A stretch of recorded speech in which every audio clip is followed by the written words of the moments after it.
Hey, what's up everyone? PCJ here, the Pop Culture Junkie, aka your Pro Wrestling Junkie, here to share with you my picks and opinions and predictions for the first ever 2018 WWE Super Showdown live from Down Under in Australia, only on the WWE Network. Now this is another one of those glorified house shows, really. I mean, we have had in... what was it? Well, Saudi Arabia earlier this year, we had the Greatest Royal Rumble, which was really just, hey, we're going to throw a lot of money at you to bring your company over here and basically be a circus. Well, of course, wrestling is, started off as circus performance, and still really is to this day, basically. But now, of course, the Saudi Arabia show was just a glorified, show, really to be like, hey, we want to throw a lot of money at you to have your show do this. But really, did anything happen at Saudi Arabia? Did anything really happen other than Titus O'Neil sliding under the ring during his entrance into the Rumble match? No. The match itself, what does it mean? Nothing. Okay, Braun Strowman won the Greatest Royal Rumble, and he was presented with a giant trophy that he wasn't allowed to even touch, and then they gave him a green title belt to hold up in the air, and we've yet to see that belt ever since. Why not carry that belt around with some kind of pride, like, hey, I won a title, what... Okay, it just makes no sense. So are we going to see something like that in Australia? We're like, hey, here's the Australian Championship belt for somebody. I mean, it's just ridiculous. Now, I get that they're doing these big shows as a way to, expand and show off to other countries. That's great. I don't agree with the whole Saudi Arabia stuff for a lot of reasons that a lot of people also agree with. We have another one coming up in just a few weeks called Crown Jewel, where they're heading back over there again. And yeah, don't get me started on that. But so first of all, before I get to the actual predictions of this show, I want to backtrack real quick to this past week on Raw and SmackDown. I've got a couple of things I want to address here. All right, first of all, on Monday Night Raw. Now, actually, wait, I got to back up a little further. Now, a week and a half, 2 weeks ago, it's about a week and a half ago, WWE released an article online stating that the current WWE product is superior to that of the Attitude Era. Okay, that was something they put out there saying, it's better for, and they gave a list of reasons and so forth. And you can agree or disagree with that however you want to. That's fine. Everyone's got their own opinion. Okay, perfectly fine. I can say that, yeah, there's some things better nowadays, and there's some things that aren't as good nowadays. I think it's a little back and forth. I don't think it's a clear yay or nay on either way. However, Monday Night Raw, for the past several weeks, leading up to even Hell in a Cell, and then up to this show, the Super Showdown show, and then also Evolution, the women's pay-per-view, and then Crown Jewel. So we have so many pay-per-view or network specials. It's so cluttered. I mean, you got rid of the brand split, basically, and put them all on one show. And we got the best of both worlds, you know what I'm talking about. And yet you have all this clutter of like 4 pay-per-views in about a 2-month period, it feels like. It's ridiculous. However, on Monday Night Raw for the last few weeks, what has been the most hyped and promoted segment on the show? The Undertaker versus Triple H, last time ever at Super Showdown. Okay, Undertaker's been there since 1990, and Triple H has been there since, late 95 area, somewhere in there. These are two guys that made the Attitude Era great, and then you're throwing in Kane and Shawn Michaels, also people that have been around since Shawn Michaels, of course, came in the late 80s, part of the Rockers. Kane showed up in roughly, we'll say, 95 when he came in as the fake dentist, and then later on the fake Diesel, and then, of course, later on, 97, he debuted as Kane. But you're trying to promote that this current generation of wrestling in WWE is superior to the Attitude Era, but yet you're promoting the Super Showdown more so with Attitude Era guys rather than your current main roster of talent. You have an abundance of talent like you've never had before. Kevin Owens, Seth Rollins, Dean Ambrose, Elias, Finn Balor, okay, just to name a few. On top of that, you have Sasha Banks, Bayley, Charlotte, Asuka. You have so many female talents available. Alexa, I mean, the list goes on and on. Yet, you've been promoting the Super Showdown with the hype of Undertaker and Triple H. And yes, I get it. These are legends in the wrestling business. They've been around for a long time. But should that be your focal point? Should you not maybe focus more on, hey, how about we have the Universal title or Intercontinental title or tag titles? By the way, none of those are on the line at this show. None of them are on the line. I mean, really, there's 3 title belts out of all 20 on the line here at the show. It's ridiculous. But yeah, you're going to focus more on that. That was my big gripe with Raw. Now here, SmackDown. SmackDown, we opened with Paige in the ring, and she gives a little speech about the whole Samoa Joe AJ Styles feud, where Samoa Joe showed up at AJ's house to stalk his family. And Paige, quote, says, Samoa Joe committed the most dastardly crime in WWE when he showed up at AJ's house and rung the doorbell. Ooh, are you kidding me? Paige, you yourself have done a heck of a lot worse on video than what Samoa Joe did. We won't even bring that up in this video. But if you have only watched WWE for a little bit, a few weeks, a few months, a few years, 20, 30 years like myself, there are way more dastardly crimes that have been done in WWE, WWF, than Samoa Joe just going to someone's house and ringing the doorbell. Okay, let's look back real quick. Triple H, your COO, CEO, whatever his title is, drugged Stephanie McMahon and forced her into marrying him in a drive-thru while she was unconscious, and then allegedly consummated the marriage later that night while she was still drugged. Okay, so, there we go. Kane electrocuted Shane McMahon's balls with a car battery and a set of jumper cables while he was handcuffed to a ring post. Snitsky, he caused Lita to have a miscarriage and also punted a baby. Vince McMahon made Trish Stratus crawl around on all fours in her bra and panties and bark like a dog. You could not get away with these things today. Hello, Jake the Snake Roberts attacked Randy Savage with a freaking cobra. The cobra bit Savage in the ring while he was tied up in the rope. And then let's not forget, Katie Vick. Okay, 2 words that everyone should know. How about this? Big Boss Man kidnapped the Big Show's dead father in a casket, drove off from the funeral with Big Show jumping on the casket. That is horrible. How about this? Boss Man fed Al Snow his pet chihuahua, Pepper. Okay, there's been a lot more things that were dastardly done in WWE than just ding dong and that's it. Okay, just had to get that off my chest because those 2 things on Raw and SmackDown just like rattled my brain. All right, let's get on to the main reason everyone's here to talk about the WWE Super Showdown, as Shawn Michaels would say it. And this is, of course, being held in Australia, and it's live on the WWE Network as of this recording, actually, okay? I meant to record this 2 days ago. Unfortunately, I had a lot of things prevent me from being able to sit down and record this, and so I'm just now recording this actually about 14 hours prior to the show, because the show is going to be airing at 4 a.m. my time, Central Time in Texas here, because of the time change from Australia to here. So the show is going to be at 4 a.m. I'm not even sure if I'm going to wake up early and watch it live. I may just wake up later in the day and watch it later on. But we'll see what happens. So yeah, we have a lot of matches announced for the show. We've got a total of 10. They haven't said which ones necessarily are going to be on any like kickoff or pre-show, which we know there is going to be some kind of kickoff or pre-show to start this off. But we're going to go in order of what I have listed here, and these are in no particular order, but just what I have pulled up on the site. All right, so we have 10 matches to go over. We're going to blow through these as fast as possible here. So let's see. We have, first of all, the SmackDown Women's Championship, Becky Lynch versus Charlotte Flair. The champion, of course, Becky Lynch. Becky Lynch is going to win. She should not drop that belt anytime soon. She is doing amazing. I love the new attitude that they've been allowing her to show. She's doing an amazing job. She is the female Stone Cold, in my opinion. Okay, she is kicking ass. So Becky Lynch is going to retain the title, I say, with a...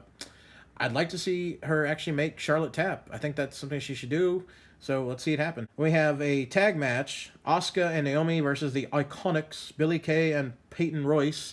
And these are, of course, hometown heroes. Most people would say, oh, the Iconics would win because it's in their hometown. But hey, when does WWE ever let you really shine in your hometown? No, I'm going to go with Asuka and Naomi. And besides, Asuka needs to continue getting wins. We have the WWE SmackDown Tag Team Championship match, The New Day. I'm not sure who's going to be. It should be probably Kofi and Big E, like always. It might be Xavier in there, but... 2 of those versus Cesaro and Sheamus. As much as I want Cesaro and Sheamus to get the belts off of New Day and New Day to stop being in the tag title hunt, predicting New Day's going to retain. They're not going to drop the belts yet. All right, then we have the WWE Cruiserweight title match, Cedric Alexander versus Buddy Murphy. Cedric Alexander is going to win. Yeah. I don't really follow 205. It's kind of hard to watch sometimes because it gets kind of repetitive, very repetitive. But yeah, Cedric's going to win. All right, next up we have the main event, even though it's in the middle of the card here. It should be the main event of the night because, once again, this is the WWE Championship title match. This is a no DQ, no count-out match. There must be a winner. AJ Styles, the champ, versus Samoa Joe. I would be fine either way here. I would totally be fine with Samoa Joe getting the belt or AJ Styles retaining. I'm going to predict AJ Styles. I don't think they're going to have him drop it yet, and I don't think it's going to be on this kind of show. So I'm going to go with AJ Styles getting the win here, but honestly, I would be fine with either one because they are both great talents. All right, next up, we have a 6-woman tag match. Let's see if they can avoid injuring someone this time. We've got we have the Bella Twins and Ronda Rousey versus the Riot Squad. Come on. You know, Ronda and the Bella Twins are going to get the win here. I'm predicting Ronda's going to get the pin on, or probably make Ruby Riott tap out. So, yeah, and just hope to God that Brie does not injure anybody anymore, and nor herself, okay? I know a lot of things right now, people are getting on social media and whatnot, and people get carried away with stuff all the time, and I'm not hating on Brie Bella. I mean, she's employed by WWE, she's done her fair share of paying dues to be in the spot she's in, but if you have continuously hurt someone and almost injured yourself a few times in a very short period of time over just a matter of weeks, then you need to stop and realize, hey, maybe I need to go back and do some, training and get myself, rid of this ring rust, because, you do not want to, 1, injure anyone else, 2, you don't want to injure yourself. So yeah, Bella Twins and Ronda Rousey will get the win here. I'm sure might even see maybe a little, miscommunication between Nikki and Ronda, because there's still the rumor that it's going to be Nikki versus Ronda at the Evolution pay-per-view, which is a terrible idea, I think, but that's, the way they're going to maybe go. All right, then we have a men's 6-man tag match. The Shield, Dean Ambrose, Roman Reigns, and Seth Rollins versus Strowman, Dolph Ziggler, and Drew McIntyre. I would actually like to see Strowman, Ziggler, and McIntyre get the win here. The Shield doesn't need the win. The Shield needs to just go their separate ways and let Roman defend the Universal title, Seth Rollins defend the Intercontinental title. Just someone, Dean Ambrose needs to have his own storyline. The Shield is okay. It was okay when it first started for a little while. It broke up. It got put back together. It failed. It got put back together again. So I'm done with the Shield. But yeah, I'm going with Strowman, Ziggler, and McIntyre. They need the win here. Then we have Daniel Bryan versus The Miz, and this is for a #1 contenders match to the WWE Championship. So whoever wins will get a shot at the WWE title. I'm going to say The Miz is going to get the win here, because where do you go once Daniel Bryan challenges, AJ Styles with the Miz and Daniel Bryan storyline? I think you need to have Miz go over. He'll challenge AJ at the Survivor Series maybe, and then possibly even win, and then you have Daniel win the Rumble, and then Daniel versus Miz at Mania. Who knows? That could be, possibility right there. My pick's going to be The Miz. All right, next up we have the tag team match of Elias and Kevin Owens jobbing out to Bobby Lashley and John Cena. Oh, I'm sorry, did I already give away my answer? I mean, really, Bobby Lashley and Cena, they're going to get the win here, obviously. I mean, Cena has been a no-show all this time building up the match. Bobby Lashley's been the only one to do any kind of promotion, which really it's all been Leo Rush, his new manager. But honestly, Elias and Kevin Owens deserve better than this. I think it would be great for them to get a win, and whether it's by hook or crook, whatever, get the win here. But Lashley and Cena, they're going to go over. Got to make the fans happy, right? All right, we got the final match of the night, which will probably be the main event of the night. It's been hyped up so much, it should be, right? We have, for the last time ever, Triple H with Shawn Michaels in his corner against The Undertaker with the new mayor, Kane, in his corner. This matchup now, it could go either way. It really could just become a draw. It could just go into a huge brawl. There's rumors about Shawn Michaels finally coming back. He might even be wrestling at Crown Jewel in a tag match where you basically have DX versus the Brothers of Destruction. So I'm going to say that Undertaker's going to get the win here, though. There might be something to where it's, Kane and Shawn Michaels interfere somehow and cause a distraction so that Triple H doesn't lose straight up. It's controversial, and then due to that, they say, you know what, Shawn's coming out of retirement, and we're going to take on both you at Crown Jewel in a tag match, and Shawn's going to come back, and wrestle. Something like that. There's still also rumors about Shawn Michaels versus The Undertaker at this year's Survivor Series, if you believe that. My pick, though, I'm going to say Undertaker. I don't think Triple H needs the win here. Undertaker is going to win. We'll see how long the match lasts, too, because Undertaker defeated Cena in like 3 minutes at Mania, yet Cena beat Triple H in like 15 minutes at the Greatest Royal Rumble. So, I mean, really, this match should not go more than 6 to 8 minutes. But you got 4 of the all-time greatest, so yeah, it's probably going to be like a 20-minute match. All right, there you have it. So that is my predictions for the 2018 Super Showdown, available only on the WWE Network, live from Australia. And as always, I sent out a tweet letting people know I was going to be posting my predictions video. And if you want to get a shout out on this video, all you had to do was reply to the tweet with any questions or topics for me to bring up in the video here. And did get one reply. Here we are. We got Josh Floberg asking, what match are you looking forward to the most? And why are WWE putting on so many long events? Okay, first of all, what match am I looking forward to the most? AJ Styles versus Samoa Joe. In my opinion, that's still the main event. That's the WWE Championship. That's the top belt in the company. It should be the main event, and those two are going to put on a great match, and it's no DQ, no count out, so they can just go ape. His second question was, why are WWE putting on so many long events?